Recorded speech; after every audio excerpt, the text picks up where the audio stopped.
I got a great story for you. How many of you watched the video with Brian, the cellist? This is his old band that I worked with 12 years ago.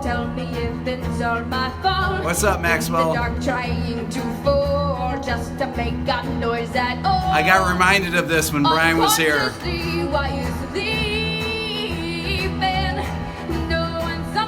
This is okay. This is my favorite rock band story of all time of bands that I worked with. And Brian, the cellist that was just in the video, we were joking about it the other day because he was in the band. So in 2004, there's a band from South Carolina. They were called I-9. And my assistant, Ken, who's still my assistant, he's been my assistant for 17 years, says to me, this is like early internet. It was probably 2003, actually. He says, there's this band that keeps writing to me called I-9, and they want to come and meet with you. The guitar player and the cellist want to come meet with you, and I want you to listen to the song. So I was like, nah, I'm too busy. I can't listen to it. So he says, a couple months go by. He's like, you know that band I-9 I've been telling you about? Well, they keep calling me and bugging me, and they want you to listen to some of their songs and see what you think. And I'm like, I'm too busy. So 2 more months go by. He says, man, this band keeps calling me. Would you just please, you're going to sit down and listen to this. I'm like, all right. So he plays me the songs. One song, I was like, wow, the singer's got a great voice. How come you didn't tell me about this before? So anyway, so the band he writes back to, and the guitar player and cello, Brian, that was the cellist there. He who plays with Chris Cornell now. The two of them come to have lunch. They drive from South Carolina. They come and they take me out to lunch, me and Ken. So we go out and eat lunch. I meat with them, and they tell me their story. They're from Orangeburg, South Carolina, really small town. It's about 3 hours from Atlanta. So, and they were just a 3-piece. It was guitar, cello, and vocals. Okay, so they're telling me this. They're saying, well, we're thinking about moving to Atlanta. And I'm like, okay, that sounds cool. So anyways, about a month later, they moved to Atlanta, and they're just crashing on people's floors. And they say, we want you to come to a show of ours. We're playing at Eddie's Attic. Now, Eddie's Attic is a small club in Atlanta where John Mayer got his start. If any of you have ever heard of Eddie's Attic or know John Mayer at all, he's talked about it a lot. I saw John Mayer play there many times in front of 20 people or so. He used to play his acoustic set, and he used to play with a girl named Michelle Malone that I produced way back. I'm talking 1999, before he had a record deal or anything. So I-9 is playing this Battle of the Bands. They're only playing 3 songs. So I go there to see the band. And I hadn't met the singer, Carmen, yet. So they're setting up, and it's just cello, guitar, and vocals. So anyways, this girl comes on stage. She's got shiny blonde hair, and she looks like she's about 15. And she sings the first song, just blows me away. I was thinking, oh my God, this is amazing. And she has incredible stage presence. So I meet them after, we're talking outside, and they say that they just moved to town and they're staying with friends and they want me to produce them. Well, I was really busy on projects, and I said, well, I really don't have time to work with you guys. I mean, they don't have any money to do a record or anything like that. And so I said, I never did this before. I said, let's do a production deal or something. I'll work with you guys until you guys are ready. I've never done a production deal with a band ever. This is the only band I ever did a production deal with in 22 years. One band. So I said, okay, I'm going to do this deal, and we're going to rehearse, a couple times a month. You're going to play me your songs. We're going to work on them. And then eventually, when you have a full band, we're going to go in and we'll make a record, okay? That was my deal with them. So anyways, so they start coming over and rehearsing, and we're working on the songs. And I was living in this loft at the time, and I'm saying, well, you should change this here, and let's do this there. And they kept rehearsing, and they were getting better and better. But Carmen was always amazing. Everybody could play. Great. You heard Brian play the cello. He's phenomenal. So, and they're just young kids. This is 12 years ago. Brian's, I don't know how old Brian is now, in his early 30s. So he was like 20. Carmen was 19, something like that. So anyways, I start working with Trey Anastasio from Fish doing a record, and I had worked with a band for probably 4 months or so, and they just added a bass player, their old bass player from their high school band, Matt. So Carmen comes to me and says, hey, we're playing Eddie's Attic, and we're adding Matt. So I said, well, here's $20. Have Shalom, who's the sound guy, who's a friend of mine, have Shalom record your set. Because anybody that recorded, they were in a battle of the bands, they played 5 songs. If you paid Shalom $20, he would record your set. So I give him $20, she records a set. So anyways, so I'm working with Trey, and he's in Atlanta here, and I have this idea one night, because I'm getting ready to go to New York City, because Trey is playing at Carnegie Hall, an acoustic set opening for some benefit or something. And I was going to New York because I was meeting with a bunch of record label presidents, believe it or not. I had all these meetings scheduled that this guy at the time that I was managing me set up. I was meeting with the president of Universal, president of Atlantic, president of blah, blah, blah.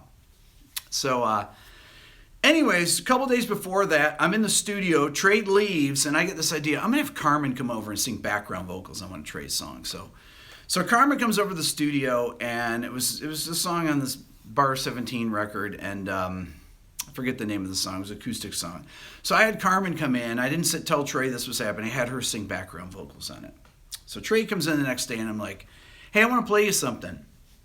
So I start playing the song. He's here, and then all of a sudden, Carmen's vocals come in the background, and he freaks out. He says, this is unbelievable. Who is this? This is amazing. I've got to meet this girl. Does she live here? When did you do this? I said, we did it last night. She's in a band I've been working with. So he says, I got to meet her right now. So I called Carmen up. I said, Trey wants to meet you. So she comes up to the studio. And at this point, Carmen didn't have a place to live, and Carmen was staying on my couch. Now, I was dating my wife now, Nina, and here's this girl that was staying in my loft, staying on my couch. And Carmen's dad had just passed away about 6 months before, and what was interesting is that my dad had just passed away too, just before this, a few months before. So Carmen's sleeping on my couch. She comes up to the studio. She meets Trey. Trey immediately says, I don't believe this. Are you in a band? She's like, yeah. And he says, well, what do you guys sound like? And so she pulls out the CD that she recorded the night before that I gave her the $20 for. And she puts on one song, and Trey's mesmerized. He's like, did you write this song? She said, yeah, it's one of our songs. And she said, oh, we won the Battle of the Bands too. So anyways, so we listened to the one song. Trey's blown away. He's like, I want Carmen to sing on every song on the record. Well, so we leave for New York the next day, Trey and I. We're not on the same flight or anything. I put that CD in my computer bag. I fly up to New York, and I have some meetings starting in the morning. My first meeting is with this guy, Avery Lippman. Avery's the president of Universal. He's still the president of Universal Records. Now, I had probably 25 bands get record deals that I worked with over the course of from 1995 until 2005. So over the course of 10 years. So I knew all these people. Universal was the band that my old band was on. One of my stories was about that, about Avery. It was about his brother, Monty Lippman, who ran Republic Records. It's all the same.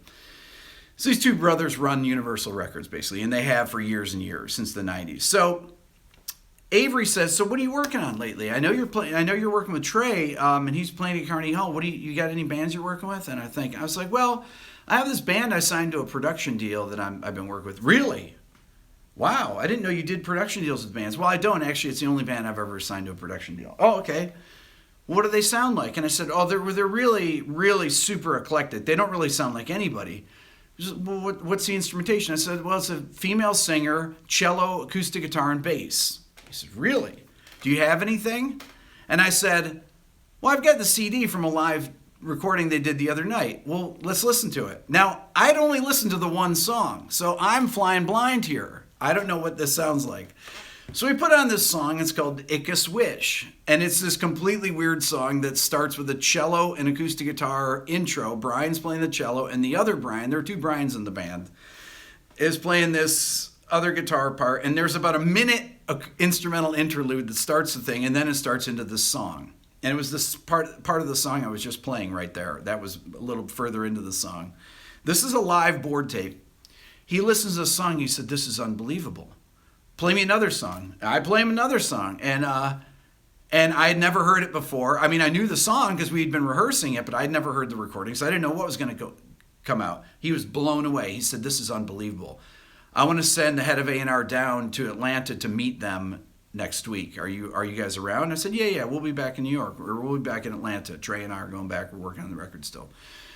So then I got my next meeting, and my next meeting was with president of Atlantic Records. So I say to him, no, it's president of Columbia Records, a guy named Steve Greenberg. So I tell him, he asked me the same thing, who are you working with? And I told him the same story. I said, yeah, I just played it for Avery Littman, this band I signed a production deal, and he blew him away. He's sending somebody down next week. Let me hear it. This is what the music business used to be like. People would freak out over stuff like this. I play him the songs, same reaction. Freaks out. I'm sending my head of A&R down. Go to my next thing, L.A. Reid. He was running Island Def Jam at the time. Same thing. Tell him the story. Oh yeah, Steve Greenberg's sending his guy down. So is Avery Littman. This is unbelievable. I'm sending my head of A&R down. I go meet with Jason Flom, who's running Lava Records. Then I meet with Craig Kelman running Atlantic Records. Then I met with I probably in the course of 2 days I met with the heads of probably 6 or 7 labels. So the next week, so Trey and I come back to Atlanta. We're recording, and the next week there were 2 days set up. And by then, this thing had built to this insane level where all these A&R guys are descending on my loft where the band was set up to play for them. And it would be somebody would come in at 12 and then someone would come in at 4. And this happened probably 4 days in a row or something like that. And we'd go out to lunch with one guy, we'd go out to dinner with the other guy. In the meantime, I'm trying to work on Trey's record. So the first guy shows up, and it's not just A&R people by now, it's managers. It's the guy that ran Aware Records that signed John Mayer, Craig Latterman. It's Alan, the guy that managed Motley Crue. It's Gary Gersh that signed Nirvana, that was managing Counting Crows, and he signed Nirvana. He's huge guy. He worked with all the DGC stuff back in the early 90s, but Nirvana that was his claim to fame. So all these people descend on everything. The band's playing show after show. They're playing a set in the round, blowing them away. They've never seen this. This girl with incredible stage presence, 19 years old, this cellist, acoustic guitar, and bass player. Totally weird. Never heard anything like it. So then Trey and I are flying out to L.A. to start mixing the record the next week. So I fly out to L.A. and all these people are calling me. I've got all presidents of labels are calling me. So I get a call. Clive Davis calls me, leaves me a message. Rick, Clive Davis. I heard the I-9 thing. It's unbelievable. I want you to come. I want to meet with you. Or I hear you're in L.A. I want to meet with you. So I set up this meeting with Clive Davis. I go meet with him. I meet with Donnie Einer, who's running Sony at the time. The top people of all these things are calling me. The band then, in the meantime, has flown to New York and is getting taken out for $1,000 dinners every night. So one morning while I'm doing this, we're working in this place in mix room, Trey and I, and mixing stuff. And one morning I get a call. Rick, hey, it's Cameron Crowe. Now, those of you that know Cameron Crowe, he did the movies like Jerry Maguire. He did Singles. He did... what are the movies he did? Fast Times at Ridgemont High. I know he wrote that, but he made huge Hollywood movies. Rick, Cameron Crowe. And I mean, I'm at Bob's Big Boy in Burbank, sitting at the diner and in the morning having breakfast. I mean, how many Cameron Crowes are there? I'm like, hey, Cameron, what's up? Listen, I got the I-9 recording. And so the I-9 recording he got is this live $20 live board tape. And he says, this is one of the best live recordings I've ever heard. This band is unbelievable. I'm doing a new movie called Elizabethtown. And at the time, Cameron was like one of the biggest directors in Hollywood, period. He'd had all these massively big hit movies. He says, I'm doing this movie Elizabethtown. I want I-9 to do the closing credits song. I say, okay. Now, they don't have a record deal yet. I say, okay, great. Yeah, we'd love to do that. I said, who's the song? He goes, well, I wrote it, and my wife, Nancy, wrote the music. I wrote the lyrics. His wife was Nancy Wilson of Heart. So they wrote the song, and I meet with Clive Davis. Oh, this is unbelievable. I want to fly the band to New York. So then Trey and I come back, and after a couple weeks in LA, and then all of a sudden the band is up in New York doing showcases. They did 25 showcases. They played for the entire staffs of probably 6 major labels. And anyways, there's this one label with this one A&R guy that was really pushing hard. Now, my lawyer at the time told me, he said, look, whoever the band wants to sign with, they should sign with. You shouldn't be involved in that. If this goes south, let it be the band's deal where they pick the label to be at. You shouldn't be involved at all in the decision. And my lawyer negotiated the record deal and everything, but they just killed it. Every show, 25 showcases, killed it every time. People were blown away. And I remember the head of Sony at the time, Danny Einer, says to me, they played for probably 30 people, all the A&R people, and he says to me, Rick, what's your vision for the band? And I was like, well, they're kind of like Led Zeppelin, like Zeppelin 3 acoustic with Eddie Vedder singing live. Because Carmen had incredible stage presence. She was kind of like Eddie Vedder, but she was 19 with blonde hair, shiny blonde hair. But she had this unbelievably powerful voice. So, and he goes, I got it. I mean, I just made that up off the top of my head when he asked me, and I said in front of everybody. He says, yes, that's it. So the band then starts getting these offers. People are walking over to my lawyer's office, the head of business affairs from all these labels. And my lawyer says, here's the record deal. This is what the band wants. And this is an enormous multi-million-dollar record deal. There's probably 6 or 7 labels that want to sign the band. So anyways, this one A&R guy, I can't name him because I can't stand the guy. I've never talked to him since then. This is where the thing starts to go south. So the band decides to sign with Clive Davis. And even though he wasn't the A&R guy, they signed with RCA or J Records or whatever it was at the time. And this is when the disaster began happening. Well, in the meantime, we did the song for Elizabethtown. And I remember because Carmen had moved in. I had bought this house here, and Carmen had moved into my upstairs. So she was living in the upstairs of the house. And I remember Cameron Crowe, who had done the movie. What's the movie that's about him and his sister, about when he was a Rolling Stone writer when he was 15. Cameron was doing that movie, Almost Famous. So I get this note from Cameron here. Okay, this, you can't really see this, but it says Cameron Crowe at the top, and it says, Dear Rick and all you hallowed I-9ers, here's my script. Hope you like it as much as I love your music. Best, Cameron. So he sends me this thing along with the script to the movie that they're going to do the closing credits song for. So before the record deal happens, we did this closing credits song. He sent it to us on a Friday. We tracked it. I booked studio time because this studio wasn't even done yet. I booked studio time at a studio at 4 o'clock in the afternoon. We learned the song. We tracked it, all the stuff till 6 o'clock. Learned the song. Came back here, and in my basement here, Carmen sang the vocals. One pass. The song's called "It's the Same in Any Nation." If you look it up, you can find it on iTunes. But the song wasn't written by them; it was written by Cameron Crowe and Nancy Wilson. So Carmen sang through the vocal part one time, holding a 57, singing live. That was her thing. She only sang one take of any song. That was her whole vibe, and it was always amazing. The first take was always incredible, and we just kept it. No fixing of anything, no tuning, nothing.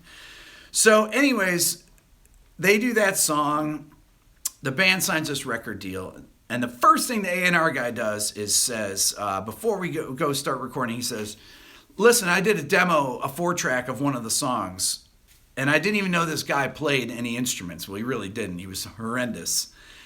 And he sends us this thing, and I'm like, oh, here we go. And it's this horrible 4-track demo of him trying to do one of their songs in the vision that he had for it. So the band, so this started, and we go out to LA, we start recording stuff. We're at the Village Recorder. Well, John Mayer is in the upstairs of the Village Recorder, and in the meantime, his manager at the time started managing the band. And it was a great guy, Michael McDonald, great guy, great manager, John's old manager.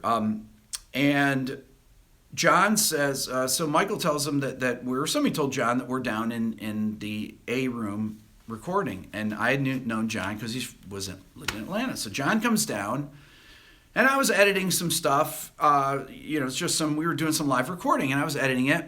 And John says, he's like, this is unbelievable. Her voice is amazing. This is so fresh. This is going to be huge. So he has a room upstairs. I think he still does. And he says to me, listen, whatever you guys need, you can borrow. Any of my amps, guitars, anything. Matter of fact, I'm working on a song if you want to come up and check it out. I say, yeah, I'll come up in a little bit. So I remember going up there, and John plays this track he's working on, Waiting for the World to Change. He's just sitting there playing it for me. He's like, I'm not done with it yet, but I have the groove. He had a drum machine groove, and he's playing it and singing it just for me. And I'm like, oh, this is going to be a massively big hit. I mean, it was already huge anyways. So I'm looking around his studio, and he's got like 20 Dumble amps. Any of you guitar guys, if you watch my Mark Lettieri video today and are into guitar gear, Dumble amps are now they're about 50 to 100 grand a piece. John owned 20 of the 200 at the time. And he said, yeah, you can borrow anything you like. And then he said, and I've got guitars here. So I walked around the corner, and he had 60 Martins and 60 custom Strats. They're his John Mayer Martin guitars, all different, and then 60 custom Fender Strats. And he said, yeah, take any ones you want. So I was like, all right, cool. So anyways, I get one of the guys, so John takes off and everything, and I get one of the assistants to come. I pick out one of the Dumble amps and like bring it down to the studio and grab a couple of guitars, bring them down there. I said, listen, you guys, this amp is worth, 50 grand or so don't mess around with it. So Brian is Brian the cellist, right? He plays guitar in the band also. He plays cello and guitar. So Brian says, the two Bryans are playing around with the amp and everything. They end up like breaking the amp, okay? So they're goofing around with it. I don't know how they did it, but they broke it. I'm like, oh, brother. So we just stopped working. I don't know what happened with it. And I said, okay, we got to bring it back upstairs. So we bring it back upstairs. We don't even know which one it was. And it was John. I figured John can figure out how to work this, but these guys break the amp, right? So they come back down, we're recording. So this recording thing goes on for a couple weeks out in LA, and then the A&R guy starts to say, you know what? Now they signed the band because they were totally original. He's like, I want to get some people to write with them. They ended up spending $500,000 to bring people in to write with the band that didn't need any writing. Would have been a huge band had they just made their own record and not signed this record deal. Would probably still be a band today. This is before any of these bands that came out, Mumford & Sons, anything like this, predated that. This is 2005. Before any of this stuff happened, totally original band with an original sound, everything. And it just started going south. It got so bad that I said, okay, I'm out of this. I can't work with this. It's not my vision for the thing. And the band, we were doing recording sessions with, going to Capitol Studios, recording with a full orchestra, doing tracks live with the singer Carmen singing live with the full orchestra and the band playing. I mean, it was absurd, the money that they were spending. I mean, complete waste of money. Should have just made a simple record, just like their live thing, and would have been great had they signed with a different label. And this was the time of A&R by committee. We spent so much money on this thing. Well, then I'm out of the whole thing. And then it's just phone calls. Carmen's in tears. They're making us work on this. They made us do this song. Because I told them, I said, listen, this is what's going to happen when you sign a big record deal like this. If they don't, whatever you do, they own you. They own you forever. You sign this and you suffer the consequences. That's how the record business works. That's how the record business worked then. It doesn't work that way anymore. That business doesn't exist anymore. They ended up spending $2.2 million on this thing with a record that really never came out. I mean, there's a few singles that came out that were things that were none of the guys in the band came on, and they didn't even write the songs, and Carmen had to sing these things. that she co-wrote with people that were terrible lyrics. The guy, the A&R guy, basically took her away from the band and tried to just get producers to write songs with her. Took everything original away from the band, and within a year, and they had bought with their they had a budget for equipment. They bought like $250,000 worth of gear. The only thing, so then they were on tour, on one of their first tours, and they pulled their trailer with all their gear into Carmen's dad's house, and Carmen goes to sleep in the middle of the day. Somebody came up, unhooked the trailer, and dragged it across her front yard and took off with all their gear. The only thing that was left out of the $250,000 was the cello that Brian was playing in the video the other day. That was the only thing out of that $2.2 million that they still have, was that one cello. All the recording gear they bought, the computers, all the guitars, they spent, $250,000 just on gear. They had this massive budget. They spent $2.2 million on this thing that did nothing. They spent $150,000, $500,000 writing with people. Then they'd hire people to produce one song and pay them $100,000 to produce some song that the band didn't write, with lyrics that Carmen didn't write, and she was a phenomenal lyricist, and they completely destroyed this band. And then dropped the band. So you see Brian, now Carmen is married, the singer, and she's got 2 kids. She's a nurse now. Brian went on to making a demo of Soundgarden songs and Chris Cornell solo songs on his cello of accompaniments, playing along with live videos of him. Sent it to his manager. Chris heard it, was like, I want to hire this guy. This is amazing. These are great arrangements. So Brian went on, and he's traveling the world with Chris Cornell now, playing cello, and came in here to make the video, and he's doing great. Actually, everybody in the band is doing really well right now. But this was unbelievable. When Carmen was living here, so Cameron Crowe's movie Almost Famous is about his older sister playing him records. Okay, all her favorite rock records, Led Zeppelin, all this kind of stuff. Cameron used to call me all the time, and he would call Carmen all the time, and he said, I'm sending you guys something to your house. So Cameron sent me a box of albums. He sent me the box of albums. They were all in plastic, all the albums, and they were the same records that his sister gave him that the movie Almost Famous is based on. And he said, listen, I need these records back. These really are special. They're the ones my sister gave me, but I want Carmen to have them listen to. So Carmen had her turntable upstairs and would listen to these records every day. These are the same records that Carmen, if you know the movie Almost Famous and watch the story, those particular records, the story is about Cameron Crowe, who was a writer for Rolling Stone when he was 15. And it started out as this dream, amazing thing. The band wined to $9,000 dinners every night, 25 showcases. You guys are the greatest band ever. You guys are so great. I knew where it was going because you guys heard my story of my record deal with the drunk producer. I knew where this was going. The chances of making it in this business are basically, you got about 4% chance of making it in the music business then. And it's actually probably better now because people can make it on YouTube. They can become successful or wherever. You can make it by having an online following, and bands, artists do that now. They make it themselves and then they get signed to record deals. But back then, it was all luck. It was all luck. If you were the Soundgarden, the Pearl Jam, the REM, the Bruce Springsteen, whoever it was, you got a following. You had A&R guys come to your shows. You happened to have a great show then, and then you got to get these guys to convince their bosses to spend money on stuff. And I always say this, to have a hit song, you got to spend $500,000 promoting it. It's still that way today. It was that way then. Then you spent even more. It was millions of dollars just in promotion to have a hit song because it was all payola, even though it was illegal.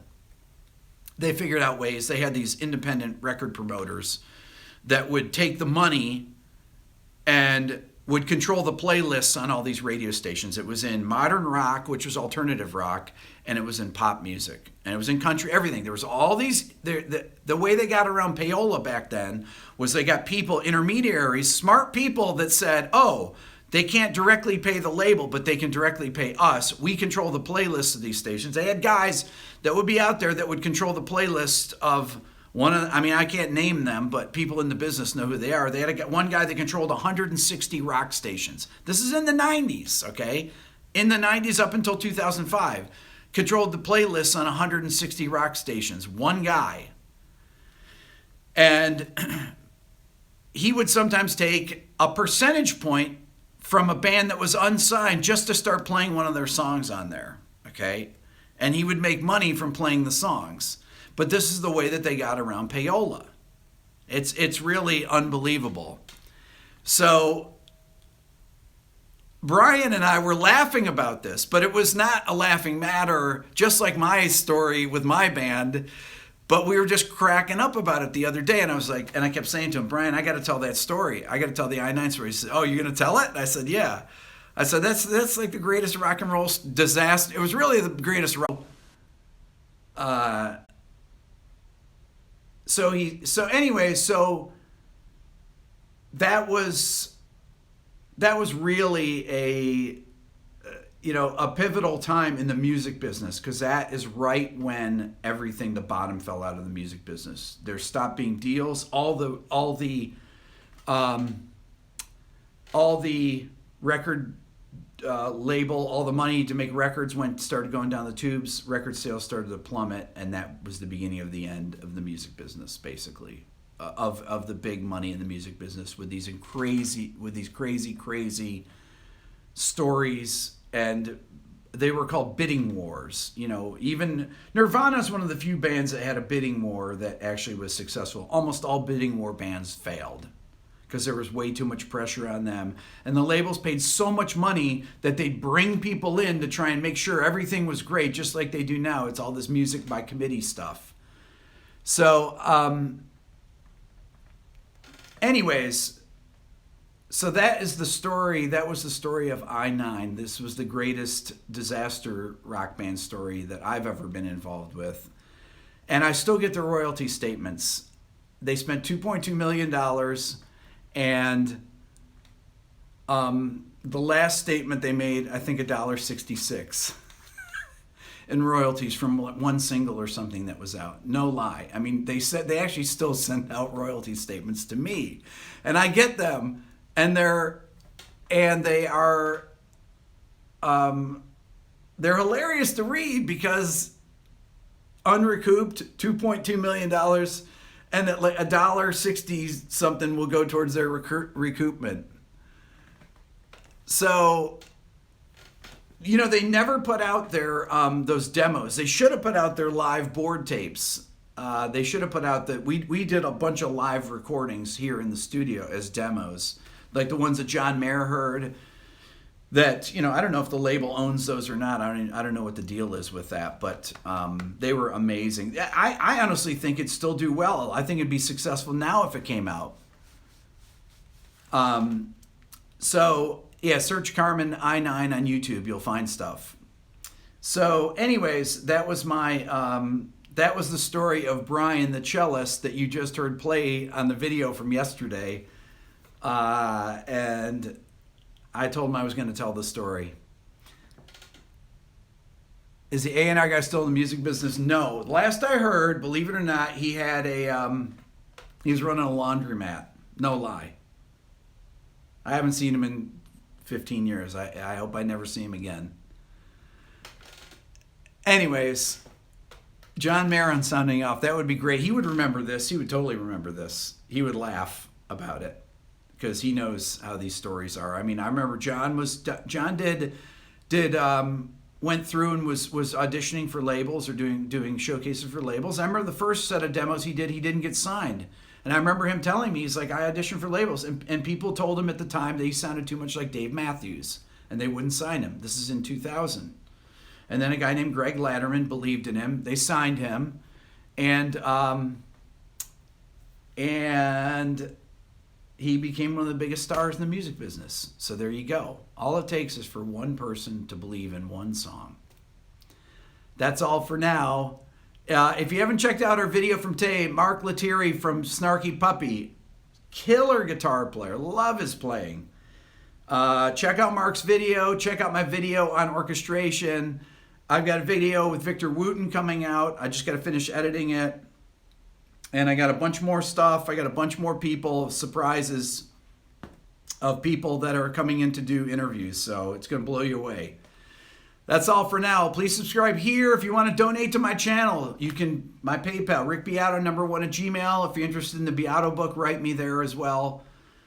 John Schofield or Mike Stern. Oh yeah, that's totally going to happen. Definitely. Yeah, we're going to get all these people. Somebody said Keith Jarrett. That could be tough, but we're going to get all these people. Hey, from Italy. Best video on reason for I couldn't see what that said. You know that I have over 200 videos here. You guys should go back. People are asking me, hey, where can I find videos on something? And I said, well, I've got 200 videos. Why don't you look down my channel? Because I've done probably 3 videos on this one thing. So I'm also thinking about getting some producers to come on. Producers and maybe Brian Eno, Daniel Lenoir, people like that. If you guys know who they are, they're legendary producers. And, you know, Brian Eno is a legendary, you know. Jacob Collier working on that. Tony Visconti, great idea. That would be incredible. Butch Vig, oh, that's totally doable. And I thought about getting a couple mixers too. Getting some mixers that mix, you know, commercial records, rock records, and also people that mix film scores, because it's a totally different art form. And I thought about getting people that do engineering for film scoring, because that is a serious production. As you heard, Mark Isham, and we're going to have some big film scoring people coming up too. I'm just letting you know that. I'm not saying anything yet, but we got some biggies. That's all for Ken Andrews. I love Ken Andrews, who was in Failure. Oh, great producer. He's awesome. Peter Erskine. Oh, that would be great. John Williams. If we get John Williams, Desmond. I know Desmond. Anyways, that's all for now. Please subscribe here to my YouTube channel. If you guys are not subscribers, click the subscribe button right now and tell people about the channel. We're at 70,000. I think we had 70,000 yesterday. Yeah, we had 70,000 yesterday. We got to get to 100. That's the next goal. Get to 100, then we'll get to a million. Anyways, all right. Thank you, guys. Yeah, put all these things in here. Dan Hoff, Bobby. These are all great suggestions. Put them in the comments, because I don't see these. Once you guys type these, they're gone. Once I click finish on the video now, they're all gone. You have to actually go in the comments section and retype your suggestions, okay? Jimmy Page, oh, that's going to happen. 7191. Let's get to 72. Come on, 9 more. No, 900 more. Anyways, is that right? Yeah, 900 more. 8 Spinal Tap. That was the Spinal Tap story. All right, thanks, you guys. We'll see you.